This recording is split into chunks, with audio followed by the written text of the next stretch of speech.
around for a while. And recently there was a court case out of Australia that I put into the EMDR News website, various things, and birth trauma was one of the things that we have information on.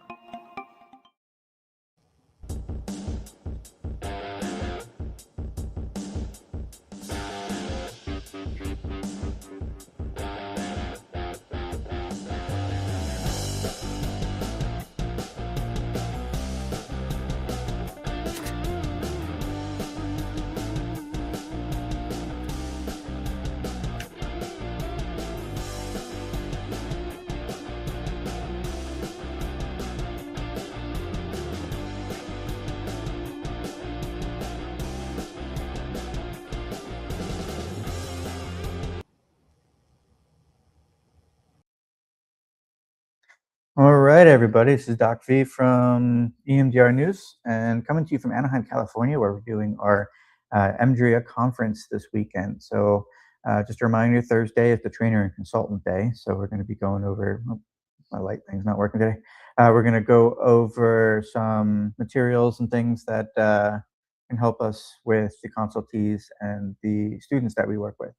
So I'll be looking forward to seeing you there. And if anything comes up, if you have any questions and you want to reach out to me and see if we can collaborate or anything like that, feel free and tap me on the shoulder. The rest of the week, Friday, Saturday, Sunday, are the sessions. We have a couple good keynote speakers. We got Susan and Derek Farrell that'll be speaking to us from here. Believe it or not, the actual sessions are not recorded, so you got to choose carefully in terms of which sessions that you want to do because you're not going to be able to see the other ones, right? So they don't. It's not like you can go and see the ones live and then see the other ones that you didn't see online. Uh, so somewhat unfortunate, right? It's a missed opportunity on some level, but it takes some coordination. I don't think that what we're ready to do at the moment. So the um, sessions that I'm interested in are the chronic pain session.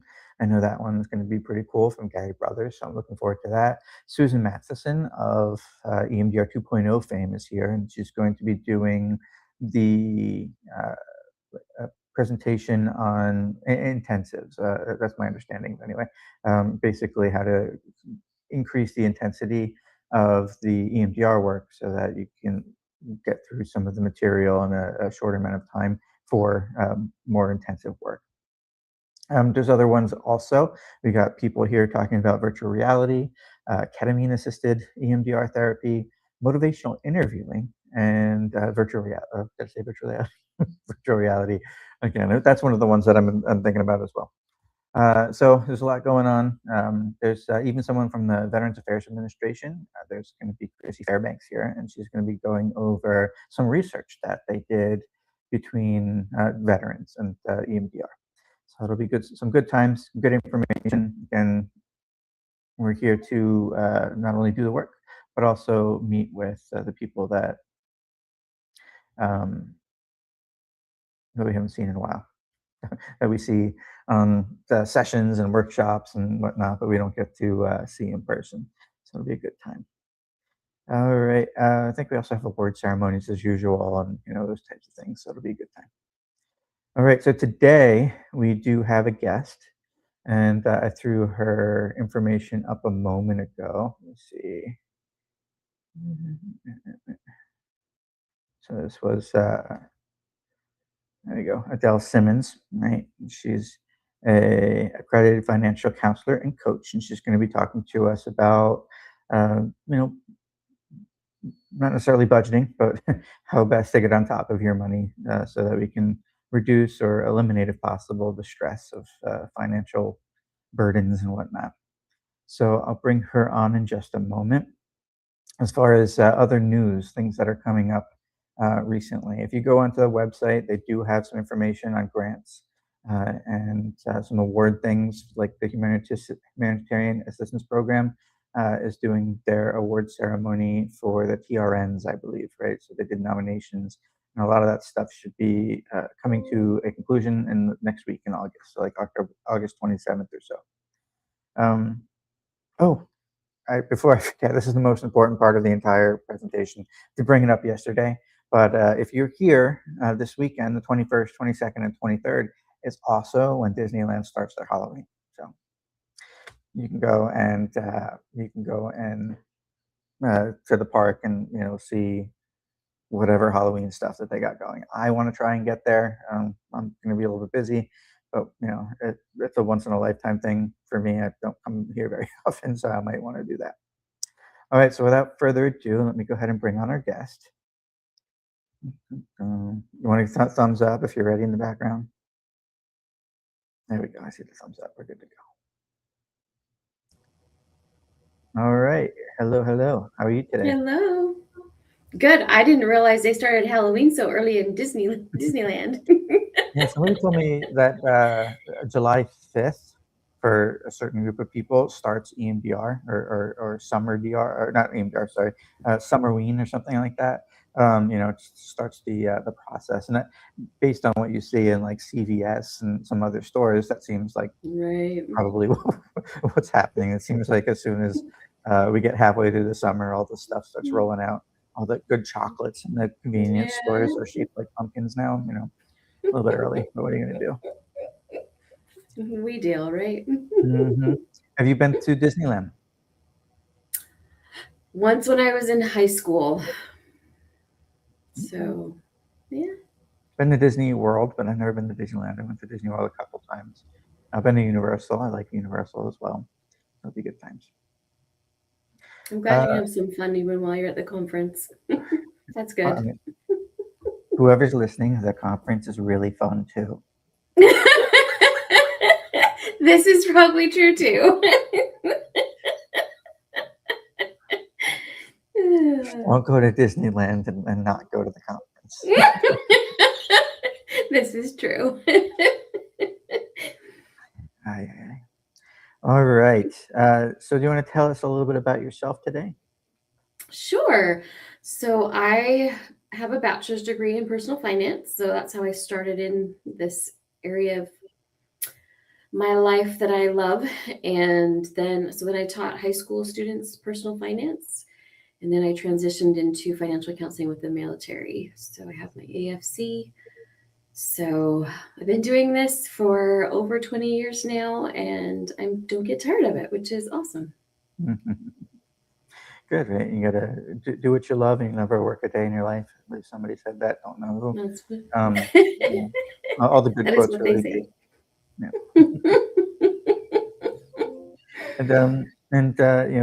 We've actually met doing the military thing in person, right? So that was nice to have you come and talk about finances with us as soldiers. So it was very nice. Yeah, I love doing it. So go ahead and give me an idea what you want to talk about today. So one of the things that I've been working on is talking about financial leadership, and that managing money is a leadership skill that can be learned and practiced and mastered. And so I'm excited. So part of being a leader is having a healthy relationship with money. So there's multiple different layers to that. So I've got a 5-tier process with that. So we start with the framework, which is how money actually works. So what do you need to know what tools do you need to know, and what do you need to know about how money works? And then you can start designing once you've got that under your belt. And then we talk about the mindsets. So what were you taught growing up about money?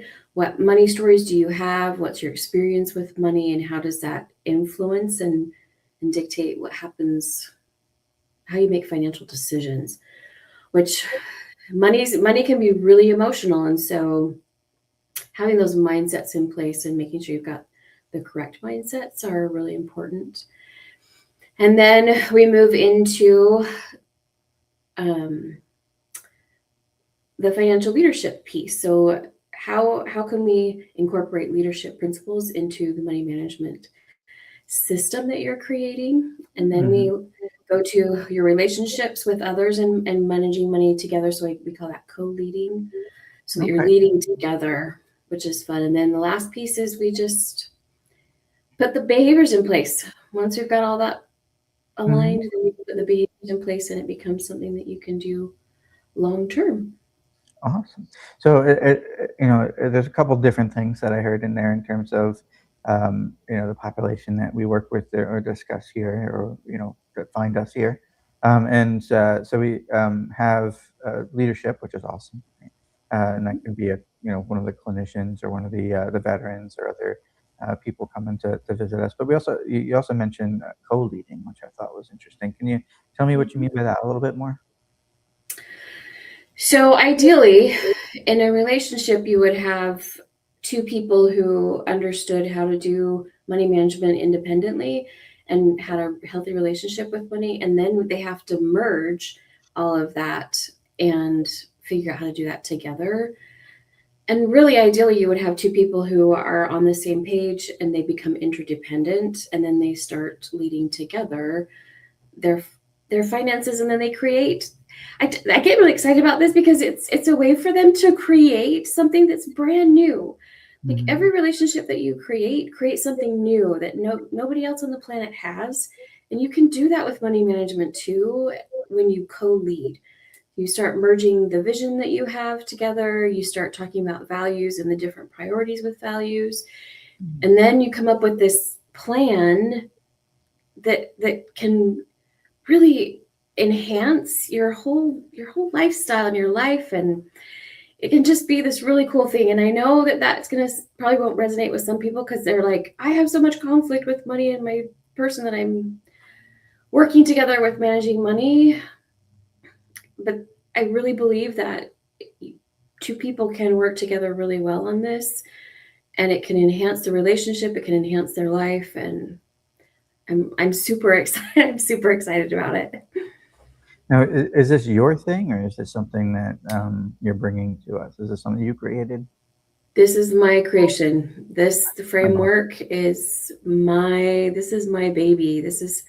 I've been working on this now pretty much all year, just, well, several years, but it's starting to crystallize for me. And the framework, I just solidified the framework within the last couple of months. So this is a new idea. The financial leadership is a new idea that's really not on the market right now. So well, I'm that's excited. wonderful. Let's It's get that new. out there, right? I know. Let's do it, Tim. So I like just go and ride the relationship piece a little bit further. I really like the idea of creating this new thing. It sounds like almost like we're using an open system where you're bringing in new information and changing what you have. And again, that you talk about values and kind of sharing what those values are, kind of looking into the future together. That's pretty cool. And I think that when we're dealing with people with mental health concerns, whether it's PTSD or otherwise, sometimes it's hard to find a common. Oh, I've lost. I can't hear you. It's weird. Oh, there you Hear are me again. now? Yep, I can hear you now. Well, that was rude. I know. I was like, wait. You said something Um, about it's hard. What I heard last was it's hard to find that common ground if there's yeah. mental health issues. I can hear you. So yes, it's hard to find that common ground sometimes if there's mental health issues, and so now we're giving them another tool that we can use in order to bring them together and kind of see where they do meet versus where they got stuck apart because of their mental health concerns. So it increases that ability for the partner to be supportive and a part of their support structure because now there's something more that they bring each to the relationship. So that's pretty cool. Yeah, I'm excited. Like I said, I'm excited. Mhm. So, in terms of how this works, what would somebody expect if they're coming to meet with you?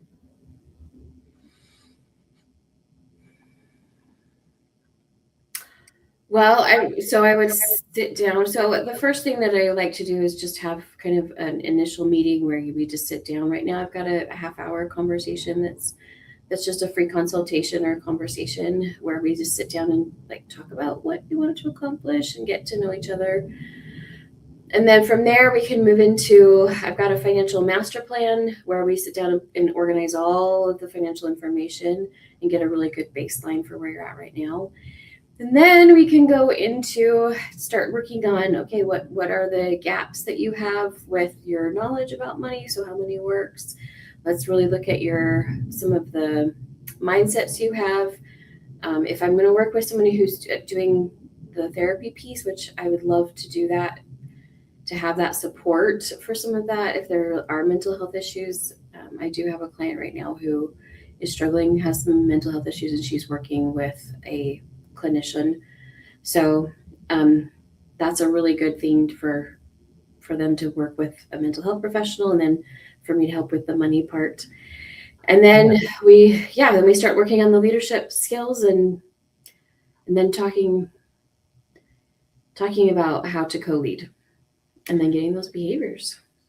Yeah, because the financial piece is a risk factor, right? So especially people that are at risk of decompensating, having financial issues complicates that and exacerbates that. It's one of those things that we look for in terms of increasing risk for being high risk for being suicidal or something along those Right. lines. So of course, psychological first aid first, right? You want to make sure that they can accept the information that you have, right? And once they're able to do that, you might be able to tell them that, that um, it's not all bad, right? You can help them come Right. from wherever they're worried and stuck and ruminating on things, and you can kind of help them get a little more grounded in terms of what is actually possible and where they are with their finances. Yeah. That's Well, what. I think a lot of times avoidance is, and I've done this too. Like things just feel Mhm. so out of control and things just feel so big. And so we just avoid it. So part of my job is to help you make incremental pieces to where you're not avoiding it. You're kind of, we can look at it a little bit at a time and get you to the point where it's not scary or fearful anymore. Yeah, and that's good. Avoidance. When we talk about post-traumatic stress, avoidance is what we do, right? There's some Right. have said that PTSD is the problem of avoidance. So anything that leads back to feelings gets caught off sometimes. So we can imagine that having PTSD or something along those lines, and getting this anxiety about finances, they'd have to shut that anxiety off by avoiding, possibly, right? Or Right. however. And so that can increase anxiety over time because the bills don't get paid or something like that. They Right. have no Well, money when they yeah, go on work. right. Then it Yeah. becomes a bigger problem, right? Yeah, and to benefit most from therapy, what we need to do that psychological first aid, we need to find that like ground where they can kind of grow from. So if they're going all over the place because they're not grounded in the moment, then they might not benefit as much. They might benefit some, but they might not Right. benefit as much from therapy.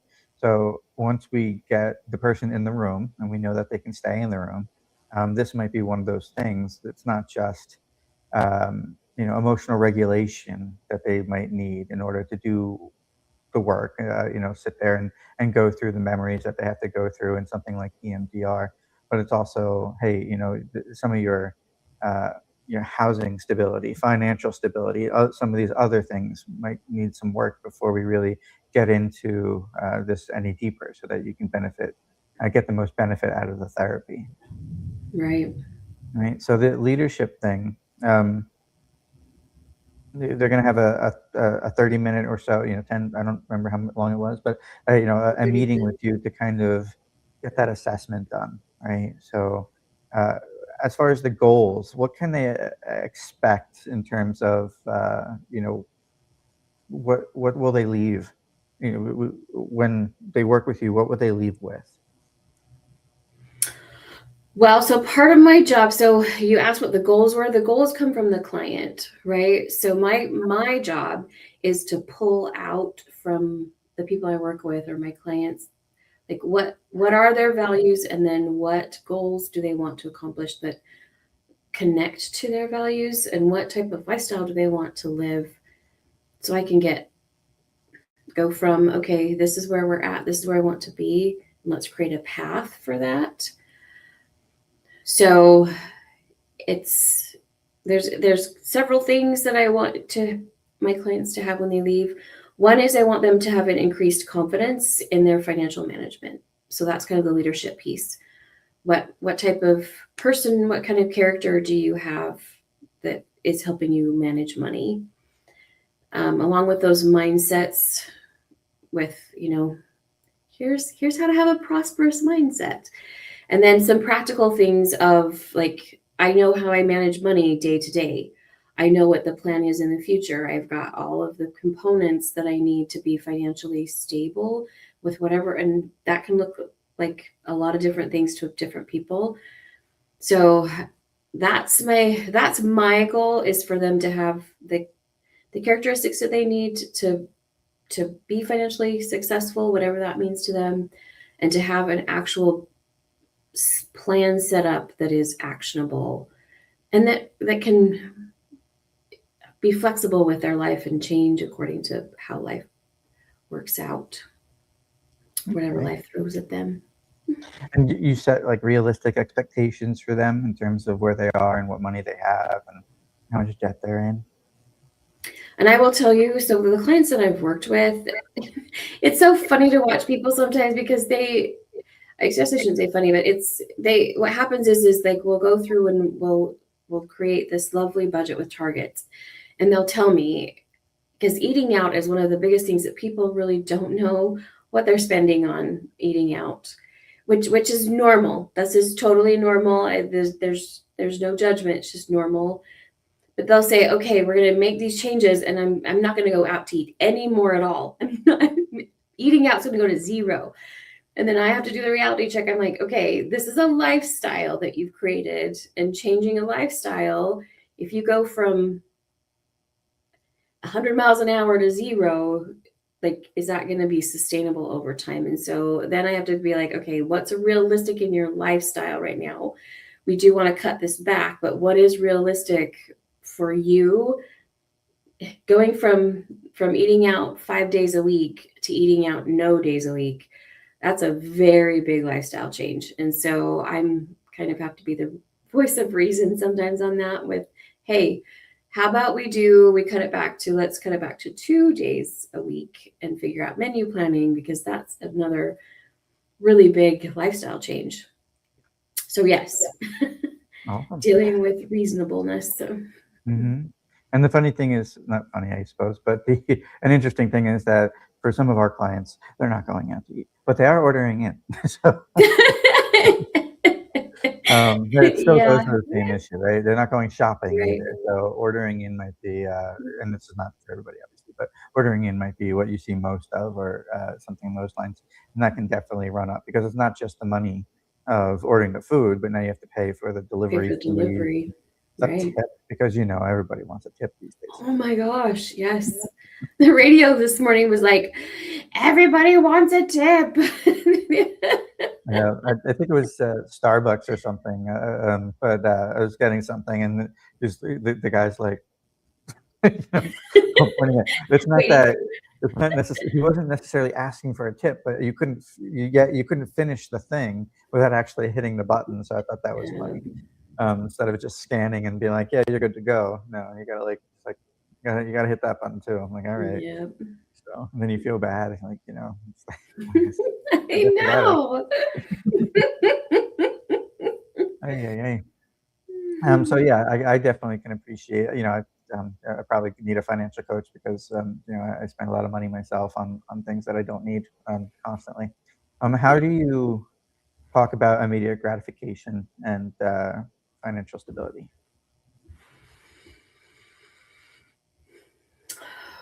That's kind of a mindset. That's where the mindset shift has to come into play. So that one is just a working, and this is another thing too that I'm going to have to start working with, because making these type of changes, money is very closely tied to your lifestyle. And so I've had clients too where they're like, I see something I wanted, I get it. And they don't really worry about the financial consequences of that. A lot of times that's using credit, and that creates debt for people. And so it's changing that mindset from I need this now to how about there's a very long process. So that's another expectation piece. Like this isn't going to happen tomorrow, right? Changing mindsets takes time, changing habits takes time, increasing your understanding of things, really looking at what are my goals, like, and how that's the reason why it's so important to tie your goals to your values. Because if it's super important to you, you will change your behavior. And if you can keep that value, that goal that's connected to that value in mind, it has the power to change how you manage money. So that's a really key component. And I think that can help with impulse buying. So that's a really big one, Tim. Yeah, and I think that's I mean, you hit on a good point, right? That many of the people our watchers would kind of align with is you need a priority, right?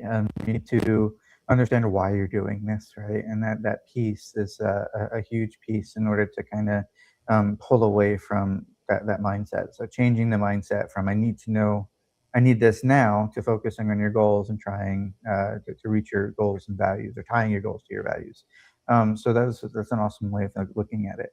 Because when we deal with clients rather, sometimes they're looking for purpose, or they don't even know that they're looking for purpose. They just lost it.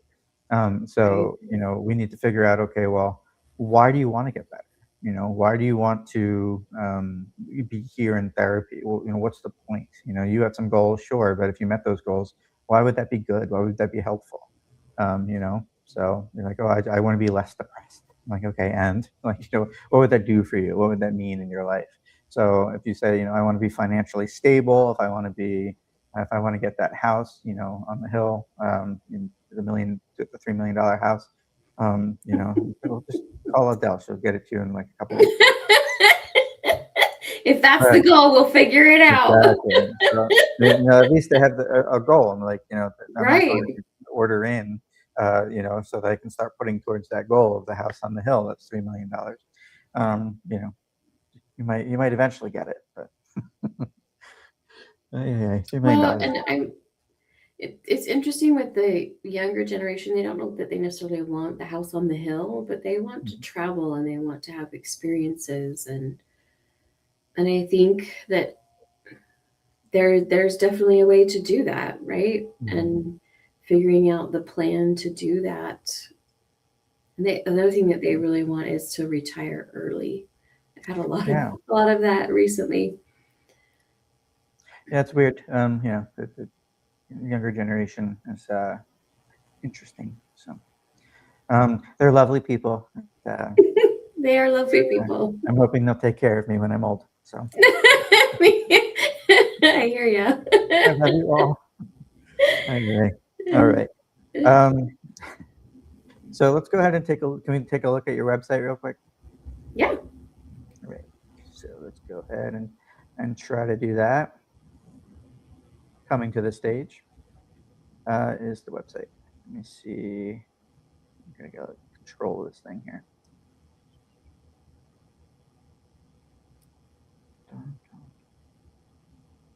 Bear with me, please.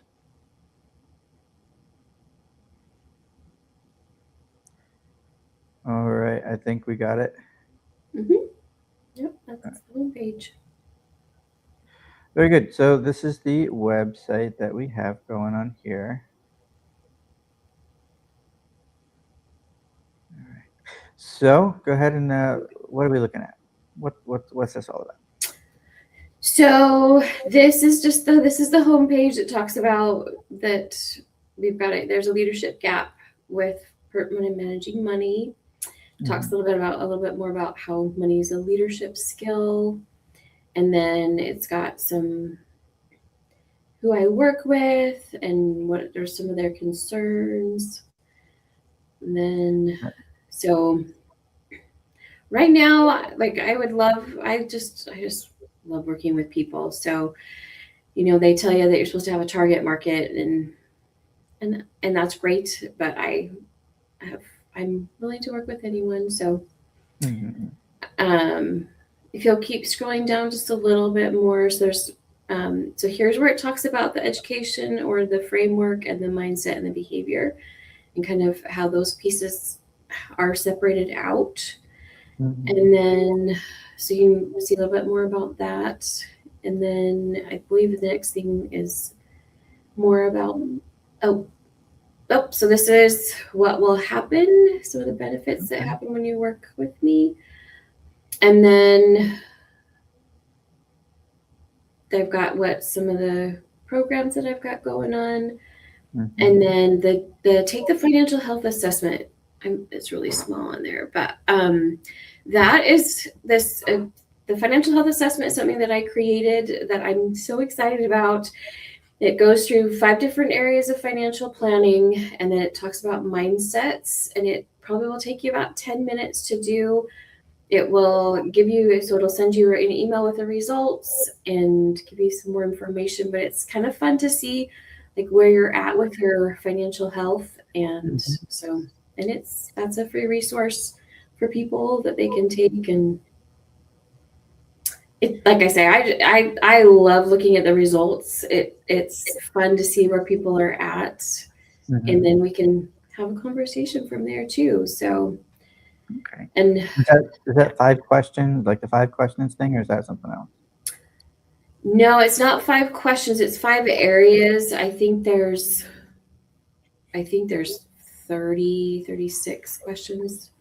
And it's just a scale. So it has a statement and you say, I'm on a scale from 1 to 5, 5 being the most, like you have this. Like, so if I think the first question is,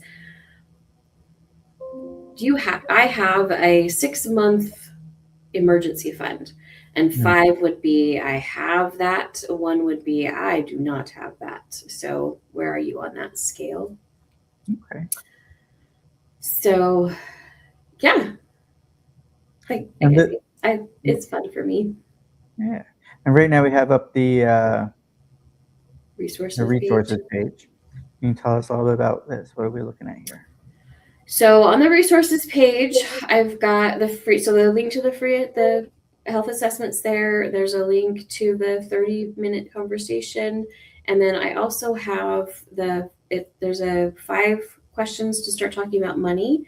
So this is for couples. If you want to start having the money conversation together, I've got 5 questions. And I really like that one too. It has the question, but it tells you why it's important and why it matters. So that's a really fun resource too. If you're having a difficult time talking about money, those 5 questions are a place to start with talking about money together. Go make more money, right? So you tell your spouse, go.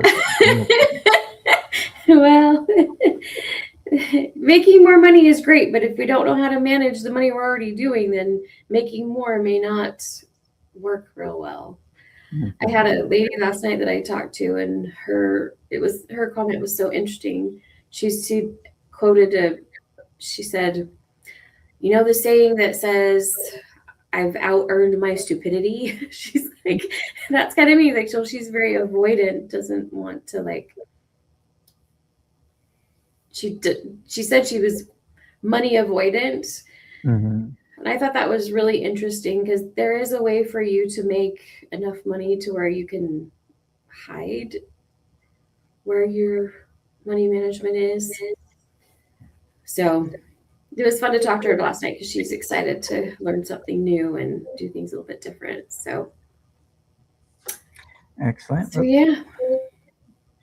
So I threw up the QR code up there, and that goes to your page, right? Your main page. So you can go in there and you find the financial assessment, the resources, the 5 questions. So if people are watching this now or later, they can go and take a picture of that or use that to find your information. Again, when you do come to the website, there should be a guest page that Adell information will also be on with some contact information. So we'll get her out there in a couple of different ways. So if you're interested in getting your financial stuff, financial coaching and counseling, and getting your leadership skills both individually and in coupling with your significant other, then she'll be available to you. So hopefully that'll all works. And is there a state thing? Like, are you, like we have to be licensed in one state or Right. something? Yep. No, I don't. So I have my credential through AFCPE. That's who gives the accredited financial counselor. But I'm not regulated the way. So I'm not a financial advisor. So I'm not regulated through the financial advising, and I'm not an actual therapist. So I'm not regulated through that either. So I don't have Mhm. constraints with location. So you're a financial coach, right? So I know life coaches do pretty well. So hopefully we can get your information out there, and because it sounds like a fantastic program. I So. know. I'm so excited. All right. So, I mean, it was good. We tied this into again the clients, clinicians that we work with. Actually, let's take that step before we part ways today. We've been looking at how people can use finances as part of their risk matrix, and recognize that hey, we can get financial counseling and become better at that both individually and together with our significant other. But what about clinicians? What do you think might help the clinicians themselves in terms of getting financial coaching or dealing with their own funds?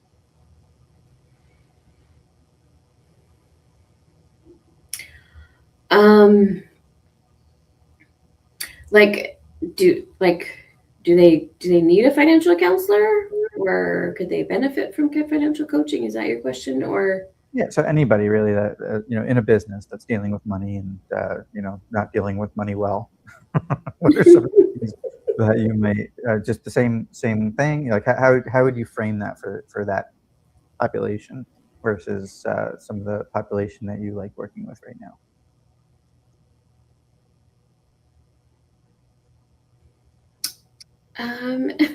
it's just talking with somebody else about clinicians and how sometimes they struggle with money management in a practical way. Um, so I'm not sure how they're different than everybody else that I talk to. Um, Might not be. That's fine. yeah. So some things that I have, like things you can do immediately. So the first thing would be to look at what are your life values, right? What are your three most important values that you have? So what is the most important to you, and have those top three. That's Mm, something that you can do. So what matters to you most right now, and then look at, okay, so for me, so I've done the exercise where I've figured out what my top three values are. So I've got autonomy, connection, and progression are my top three values. And so when I look at my money management, I have to look at, okay, am I spending, is my money management in line with those top values? So mm, that's one thing that people can do is, are my values aligned with what I'm actually spending? And then just start thinking about what did I learn about money growing up? Just start the awareness with, this is how I what I learned about money growing okay. up. So So those are a couple of things. yeah, I can imagine somebody that grew up, without much money, and then they have money, and so it's a little bit of a different situation, and they just like don't know how to keep the money because now I have money and Right. they spend it all the So, time. right. It's the mindset, right? Mm, Those mindset shifts. Yep. interesting. Okay, awesome. Anything else that you would like to say before we part ways today? No, I think for the clinicians, if you've got somebody that you're working with that have some money issues, I'd love look at doing referral partnering.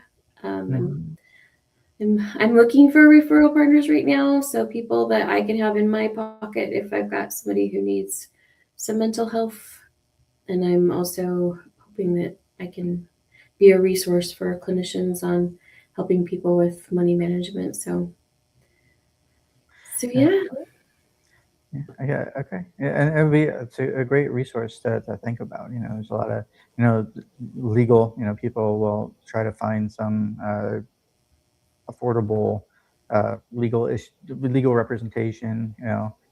Finances. There's limited financial counseling, especially in the VA. There is stuff like in the Veterans Affairs Administration. There is stuff that you can go find, but it's somewhat limited, I think. So it's good to get the resources out there and find out what's available. I appreciate it. Thank you. Yeah. Thank you. Thank you. All right. So yeah, today we're gonna I'm still in California, so I'm just gonna kind of close up Adele. So let me just see if there's anything else that we want to send out. So after this session, we will send out some of the information in terms of how to find this presentation for find this presentation for on YouTube and wherever it might live. YouTube is where it will stay. The other places they tend to take down the presentations after about a month or so. Also on the web page, you'll find some of the access to the YouTube. You'll find that piece there. If there are some clips that might come up, we'll pull those out and then we'll share them as well through social and also on the practice page. There might be some clips that we keep there. Uh, so yes, this isn't the last of our conversation with Adele, and hopefully the material can help you out there in terms of working with your clients or working with your own finances. So thank you, Adele, for coming in. And any last words before we put you back in the waiting room? Nope, I'm just grateful for the opportunity. I'm happy to talk about this and I look forward to talking to you more. Excellent. Thank you, and I'll catch you in a minute. Okay. Okay. All right, everybody. Again, this has been Doc V, EMDR News Live Desk. We try to come every morning at 9:30. Last week was a little bit crazy, so every once in a while that happens. So I apologize. I do try to throw up a replay if I'm not going to be here. So there should be always something that if you missed that you can go check out. So let me go ahead and just a reminder as far as what's happening with the conference. Again, Thursday's the um, trainer and consultant day. And then Friday starts the conference. We got Friday, Saturday, and Sunday, some sessions on each day. And then we go home. Also in September is the ISTSS conference in San Antonio. Love San Antonio. And the HAP conference will be the Humanitarian Assistance Program. Their conference will be in South Carolina in October. I will not be on that one, but it sounds like a good time. So just a reminder of all of those things. And if you haven't already, go over to EMDR News, sign up for the newsletter, and we'll be getting those out to you very shortly. And again, you'll find some of the information that we have here, as well as information on some of the news and stories that we've covered. So emdrnews.com. All right. Thank you, everybody, for coming, and have a fantastic day.